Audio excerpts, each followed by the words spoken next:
As I was saying, back in order, gaveling in order. As I was saying, every day you guys come up here and talk about black people, you talk about gay people, you don't give a damn about white people. You people are implementing policies which are displacing us in our home countries, don't even recognize our right to exist. And people like Councilors Zakos and Bellamy have directly worked with Antifa, who are groups who have advocated violence against police officers, who've advocated overthrowing the government, and none of you have condemned that activity. We're going to have a rally on August 12th. It's going to be open to anybody who wants to come and support right-wing policies. We're not going to live in intimidation and fear from these people who are the anti-white KKK. What made you decide to have the rally? When did that happen? It was a long process. I mean, after I published the Wes Bellamy article, I started to see myself more as a journalist, and I got some work. Like I covered an MS-13 slaying of a young guy in Lynchburg, Virginia, where it was brutal. They had cut out the guy's tongue and slashed off his hands and dumped him in the middle of the street. They lured Wood out of his home, abducted him, and drove to Bedford County. Investigators say Posada Vasquez and other members used a knife to cut Wood's throat, cut off his right hand, and stab him in the chest and stomach 27 times. But that was my first article for Daily Caller. So through working for Daily Caller and VDare and Got News and my own website, I started traveling around. Like I went up to Washington, D.C. For the first time for the Syrian missile strikes protest, and there I saw a number of the people who ended up being slated speakers at Unite the Right. There was Mike Enoch and Richard Spencer there. None of you will condemn the missile strikes in Syria. All you do is yell, "Fuck you!" Who's in control of the Federal Reserve Bank? Who's in control of the media? Who's in control of our foreign policy? It's Jews. We know that it's Jews. Why do we go to war in the Middle East against our country's interests, against the interests of our race? Because of Jewish control, okay? Let's not fucking beat around the bush. I'm actually using my free speech rights here. And I went out to Berkeley, California to cover what was supposed to be an Ann Coulter speech, but she ended up canceling after threats from Antifa. So there I met Base Stickman and Baked Alaska and Lauren Southern and a number of other people. So after I'd been doing this for a while, going around meeting people, I had heard that the alt-right was going to do a protest in Charlottesville about the Robert E. Lee statue. And I think that it was probably related to my writings, because I've been writing about the monument issue for VDare, which is sort of like an alt-right associated immigration mostly website. And so I decided to cover that, and I wrote an article on that for Daily Caller, and I did some filming of the speeches and so on and so forth. And they used the torches, as far as I know, for the first time there. That was that one night when they just surrounded the statue. Yeah, that was May 13, 2017, I believe. So based on that, I thought, well, this is an interesting concept. And where I am is I'm kind of a centrist in the white identity conservative movement. I'm not really a white nationalist or a civic nationalist. I'm sort of somewhere in the middle, where I think that white people need civil rights advocates, and I think that it should be okay for people to explicitly stand up for their interests the way that other groups have advocates. I'm not a white supremacist. I'm not even a white nationalist. I consider myself a civil and human rights advocate focusing on the underrepresented Caucasian demographic. But I saw sort of the civic nationalists or normal Republicans who obviously cared about issues of white identity. They didn't feel comfortable with having their culture replaced by just too many immigrants coming over at once. And by the way, it's not immigrants, it's the type of immigrants we bring in, okay? Why is this broke Chinese lady here? Who brought her? Now we have this, bring us your poor, bring us your huddled masses, and their cousins, and their dying grandparents. Bring them all. They can sift through the garbage. Having their jobs replaced, seeing like transgenderism being forced as a societal norm, this kind of stuff. And then on the other hand, you had the alt-right, which I think in a lot of cases were being shocking for shocking sake and like being further than I think most people would be comfortable with. Trump's KKK, man. These people would work with Trump. You got it. Yeah, that's why I don't support Trump. Yeah, I support Bashar Assad. I don't support George Soros' war, man. Let me say something to the camera, okay? 60% of the people pushing this are communist Jews and Zionists that are pushing this shit, and they're the leaders of the Antifa. They're the leaders of the Take 'Em Down NOLA organization. They're not white. They hate us. They hate us going. So I thought you do unite the right, and people could at least agree on the concept that white people need advocates, and it's okay to be white, essentially. Members from the Patriot Prayer holding signs on this Vancouver overpass saying it's okay to be white. I don't think it's actually about skin color. It's actually about being a freedom-loving American is what it is. During this interview, the Rose City Antifa shows up. Bunch of racists. Oh yeah, it's okay to be white. F you. It's at this point where the clashes begin. This is white bull. So that's the way that we framed it. But as it went along, a lot of the people that were more of the civic nationalist types, like Base Stickman or whatever, you know, they were initially on board, but they got very scared when they started getting feedback from their community about what it would be like to do a rally with the Richard Spencer types, and they felt like they'd be stigmatized. Are you guys white supremacists? Are you a white supremacist? No, you're not. This is a movement of all race and creed. It's about Americans. We're all Americans. So it ended up becoming much more of an alt-right event than I had originally envisioned.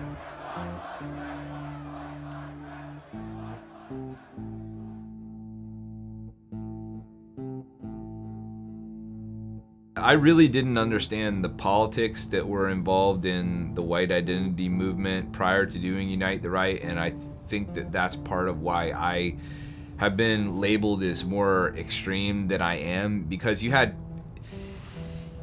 people that were sort of associated with the alt-right, but also had ties to the older white nationalist movement and even National Socialist, neo-Nazi type stuff like Matt Heimbach.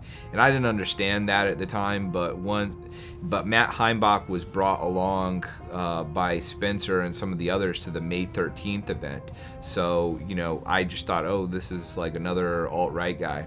But once I'd invited him to come along with the other speakers, he really brought in a lot of the old school guys that were more extreme than I had envisioned, like National Socialist movement. And once I realized who they were, I tried to back away from it. But I mean, what can you do? It's a public event. It's a public park. You can't tell the people not to go. I couldn't tell Antifa not to go. Yeah, Cantwell was another guy that I didn't know as well prior to doing the event, and I sort of spent the most time with him just prior to the event. So before the original Unite the Right, I was getting hit with a lot of media requests, and one of the ones that I got hit with was Vice, and I didn't really know anything about Vice. I actually liked some of their programs back in the day before they started doing the left-wing politics. They do like travel guides and stuff like that. I thought was pretty interesting, but I had realized that they were very far left political outlet by that point. And I remember I was hanging out with Cantwell at like this Irish pub or something. He'd met with me a day or two before the event, and we were just chatting, whatever, and then I happened to mention to him, oh yeah, I got this media request from Vice.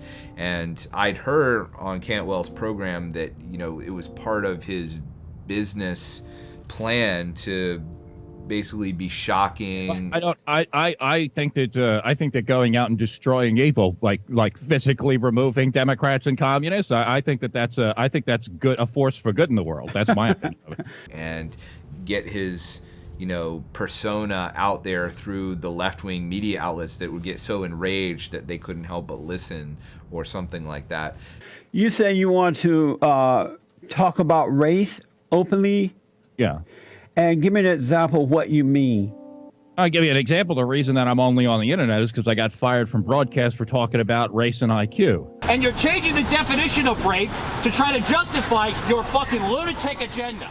And it's horse shit. And you should all be fucking ashamed of yourselves. And any fucking man who comes anywhere near any one of you fucking slags is an idiot. We're done speaking to you now. Okay, good. Then don't fucking speak. Stand there and shut the fuck up. So I told him I think that this would be perfect for you. These are these far left hipster outlets, and they're exactly the kind of people that would be shocked as hell by what you're doing. And he agreed that it was a great idea. More than he knew. Yeah. Like, what happened is I became the fucking face of that thing because of you, right? And so all of these people think that, like, I was fucking some big figure in Unite the Right. I have no fucking idea how they put that thing together. I had nothing to do with it. Literally, Jason Kessler was like, I don't want to talk to this vice bitch. You want to do it? And I was like, okay, right? Like, just literally how I ended up talking to you. And, I can make good television, as you're seeing, right? And so, because of that fucking documentary, everybody thinks I'm some kind of kingpin of the Unite the Right. I never met Jason Kessler before I came down to Charlottesville that week. I never met fucking almost any of these people. So I had nothing to do with the organization of it. And, like, when, everybody's like, Kessler's event, and I'm just assuming the guy's got a reputation. And, like, after this thing goes down, I'm like, what, you're some kind of fucking former Occupy Wall Street asshole? And I'm fucking following you into a fucking war zone with a bunch of Nazis? What the hell's happening here? It's crazy. Like, I remember when it started getting bigger, and at the time I was like, who is Jason Kessler? Like,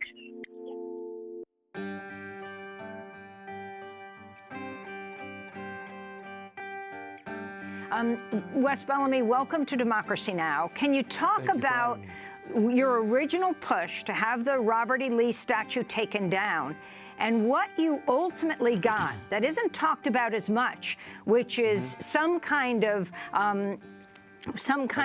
funds for reparations? People in Charlottesville have been talking about this for some years. My colleague and I, Ms. Kristen Sakos, we both decided to push really hard.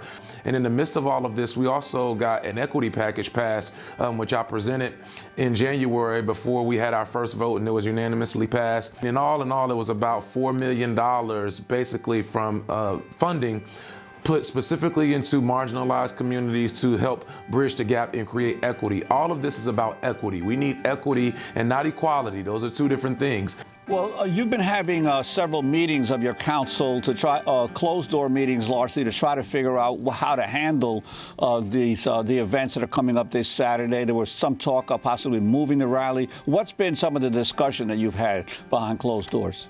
Well, legally, we can't discuss anything that we've been talking about behind closed doors or in any of our closed sessions. Sorry about that. They tried to push our free speech in a corner. I want to thank, from the bottom of my heart and from all of the attendees at Unite the Right, the ACLU, the Rutherford Institute, the legendary Mr. Kyle Bristow, for working on this case for us. In case you haven't heard, a federal judge in Charlottesville smacked down the illegal actions of the Charlottesville city government, smacked down Wes Bellamy, smacked down Mike Signer, smacked down Maurice Jones, and fuck all of you. Replace us! You not replace us! You not replace us! You not replace us! I mean, it was a monumental experience. I didn't see a lot of the stuff that the media harps on about. Of course, I heard the chants, and I thought, oh my God, because I didn't want them to chant, Jews will not replace us. You will not replace us is fine. It gets the message across. But, you know, it was just torches as far as the eye could see. People were, doing the rebel yell like the Confederate soldiers did back in the Civil War times. I'm a fan of Thomas Jefferson. We were going to the Thomas Jefferson Monument. There was just a huge air of camaraderie and just fun. The actual fighting, I wasn't anywhere near that. There was a little bit of scuffles at the base of the monument when we got there. I was really concerned when we got to the top of the rotunda. That's where the monument is, and there's like a flight of steps going down, because we'd been told by the police that they were gonna keep separation between us and Antifa, because we were worried about there being fights. And when we got there and we saw that there were no police and they were actually waiting across the street, I was very concerned that there was going to be fights, but there was no way to stop people. I remember being on the steps and trying to tell people, no, you got to stop. But when you're dealing with hundreds of people, I mean, it's something that most people will never really understand, is that it's like a force of nature. You can't stop. In retrospect, maybe if I'd had a bullhorn or something, I might have been able to stop it, but...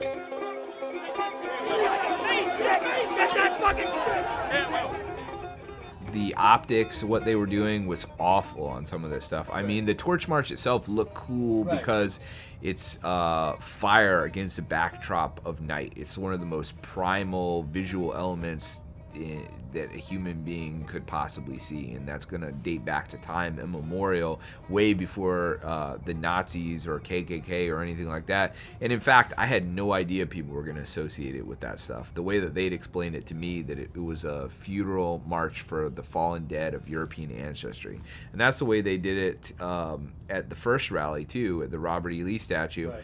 And when people tried to associate it with Nazis or KKK, I mean, it was just so ridiculous to me. That's why I didn't have any problem deciding to do it a second time.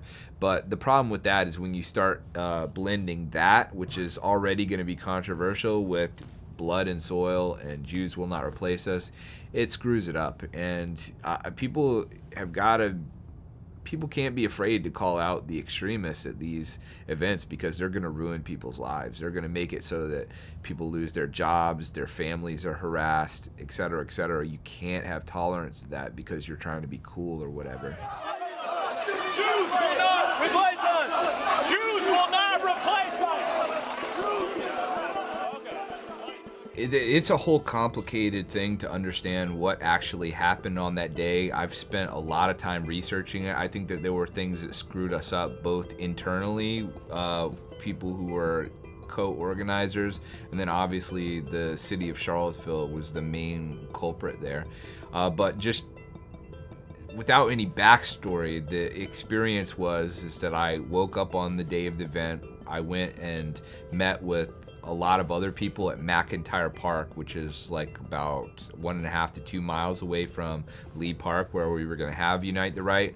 And there were a lot of people standing around waiting for shuttle vans. We were going to move people in shuttle vans from there to the event. We were supposed to have police escorts, and I didn't see any police there. There were like big prison vans sitting around, and we were wondering, what is that about? Are we about to get rounded up or something? But no police escort, and I really wasn't getting any information about what was happening in the park. So my security guys loaded me up into a car, and we drove to the demonstration area. There didn't seem to be any entrance point for our vehicle. That was the kind of thing that I figured the police escort was going to take care of for us. So they just dropped us off on the street. I think it was Main Street. It was very near the Charlottesville Circuit Courthouse. So we got out, and it was like there was noise all around. I seem to recall it was like sirens and people everywhere. And we went around the side street, and we tried to enter from the side, and there were barricades, and there were state police officers there. And I said, "Hey, I'm Jason Kessler. I'm the organizer of the event. Can I get through?" And he was very taciturn, didn't say much, just, "No, you can't come in. You got to go around the front." So we moved around to the front on Market Street, and that's where the two entrances were always supposed to be. And this is something that I talked about with the police, and there were a lot of people hanging out front. A lot of the communist, anarchist, or just hardcore liberal groups that were out front that looked like they might be dangerous, at that moment were distracted because up the street there was this huge column of people from the Nationalist Front that were like TWP and League of the South, and they had their banners and their shields and everything. So they were sort of an awesome presence, and all of them were paying attention to that column. So my guys, we started to go up towards the park, and blocking the park there were these phony preacher types, including Cornel West, who is like a Black Power preacher, left-wing preacher. God of all of us, forgive us for the sin of white supremacy. Is this every lesbian clergy member in America in one place? God, thank you for making me a straight white man, so that I could have the opportunity and responsibility to stand with those who are so dehumanized and made to feel like they don't belong here. And these are a group of people who had been trying to disrupt the rally and had been organizing the violent Antifa groups, but they themselves were basically trying to use nonviolence by like locking arms and blocking people from getting into the park. Still illegal, but when we approached them and they saw that column, it was like their knees buckled or something, and they got scared and moved out of the way. So we got into the park without any resistance. I just wanted to know why he had a problem with the black man taking a picture of Richard Spencer. This Antifa had a problem with that and was going to harass him. You're looking a little fat these days, Jay. Is that Some fat of the shaming? weight back on. Hey, why do you guys want to kill us? Hey, why do you want to kill us? Why do you want to kill us? You're trying to destroy us. Why do you want to kill us? Stop touching me. Why do you want to kill us? Hey, you were touching me first, motherfucker. You started assaulting us. You're not gonna Why do you want us. to replace us? Why do you hate us so much? Why do you hate yourself? Why do you hate yourself? He's apologizing because there are pictures of him in blackface on the internet, and I have them. And now he's turned into an SJW trying to apologize for it. This is your mayor. This is your mayor. Yeah, he's a scumbag. Get these Where's tweets. the anti-white These mayor? are disgusting. And guess what, buddy? We're not going Bring the tweet up nowhere. here. We're never gonna Tweet. Anti-white! Bring the tweet. Anti-white! Anti-white! Anti-white! Anti-white! Anti-white! Yeah, the column that was marching forward, the leftists, the anarchists, and communists, they also formed a wall. But what they did is they superficially demonstrate the nonviolent tactics up front. You know, that's what they have for the cameras. But behind the front line, they have the people waiting there with the clubs and stuff like that. So as soon as the alt-right demonstrators met the communists, they just engaged in mutual combat, essentially. They both started fighting at the same time.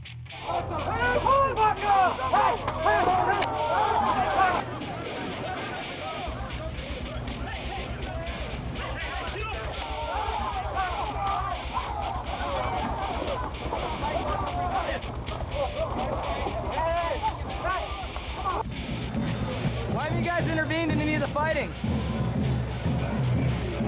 The police are refusing to answer my question as to why they haven't intervened in the fighting. Look at you, inbred piece of shit! The media tried to portray it as if the alt-right demonstrators were the aggressors, and I just don't see that as the case. I mean, they were coming to a permitted event. There were numerous threats of violence. There were bomb threats, and this was an armed street gang that had shown up to obstruct our civil rights. So it's not unreasonable, in my view, that people would have taken self-defensive measures in that case. Well, I got in the park, it must have been 11:30, and as I was there, there were barricades separating us from the speaking area where the microphones and the sound system and the stage had been set up. And for whatever reason, there was no way for us to get from the general attendance area into the speaking area. It was like they never intended to allow us to do that. They're asking for authority to simply move these fucking gates so we can go in and start our rally. And like I said, numerous of our people are out there in Market Street, back in this direction, and they're getting maced in the face as they're going into the event, and no one is doing anything to protect our people. The police have stood down just like in Berkeley. So I kept asking the state police who were behind the barricades, hey, when can we get through? And they said, well, we're not in charge. The Charlottesville Police Department is in charge. So I'd say, well, when are they coming around? And they'd say, any minute. So that went on for like about 20 minutes to half an hour, and people just kept piling in, and it was getting more and more crowded to the point where like we were getting smashed up against the barricades. Because we only had a fraction of the park that we were supposed to. They'd put up the barricades in the wrong configuration, and we'd only maybe had, I'd say probably like 18% of the park, really. And it just got more and more claustrophobic. Everybody in the park was nonviolent, but inside the park, it was like a war zone. There were canisters of smoke being fired in and shooting through the crowd. There were people outside the event who were shooting like long bear mace sprays into the crowd. It actually hit Richard Spencer in the forehead, and then the sweat went down into his eyes, and he collapsed onto the ground. Fuck you, faggots! Fuck you, faggots! Fuck you, faggots! Fuck you, faggots! Fuck you, faggots! This is a hot race war!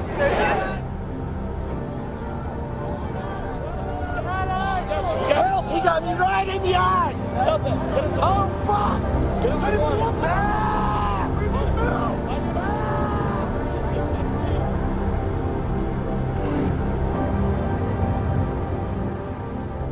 And there were people coming into the park. Like I said, it looked like a war zone, like something you'd see in a movie about the Iraq War or something. I remember a woman like holding this guy who looked like he was about to lose consciousness, and he was being brought into the park, and he just had a gash on his head and blood streaming down, and a huge knot on his head. And I didn't see any aggression from anybody on our side. It was just people just getting attacked on the way into the event. And then what happened? Then you got pushed out? Yeah, and then about half an hour of that craziness going on, the Charlottesville police showed up for the first time. They marched in a column and said, this is an unlawful assembly. You are commanded to disperse. Name of the Commonwealth. This is declared an unlawful assembly. Yeah, well, how? We're in the federal We're the ones to support you guys. We'll see you in federal court. How is this? You're gonna have to don't do it. You are engaged in illegal activity. And it was a shock. I mean, it just felt like somebody had punched me in the gut. Charlottesville Police Department comes in an hour and a half after our permit started at 10 a.m. and declares an unlawful assembly. And it was a heckler's veto. Our people were not being violent. They were being violent to us. I'm not moving.